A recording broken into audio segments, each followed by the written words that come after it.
салом, як хабар. раёсати вазорати корҳои дохилӣ дар шаҳри душанбе кушдории як наврасро дар пай занозании гурӯҳи хонандагони мактабҳо дар пойтахт шаҳр дод. Ба иттилои ниҳод ҳодиса рӯзи 9 ноябр сар зада, дар пай он ҳамчунин як нафари дигар захмӣ шудааст. ҳангоми ҷанҷол наврасон аз силоҳи сард истифода бурданд.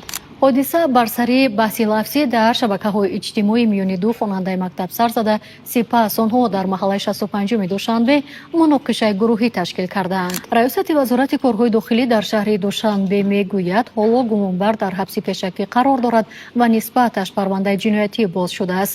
назари худи гумонбар ва иштирокчиёни дигари муноқиша ё наздикони онҳо маълум нест. аз Зедмобайл миллионро гирбурди асосии 1 миллион сомонӣ ҳар моҳ то 20 000 сомонӣ бурд мешавад. бо 3,5 сомонӣ айди рамзро бихар ва иштирокчӣ бозӣ бурднок шав. Зедмобайл аз 2 то миллион як қадам роҳ аст.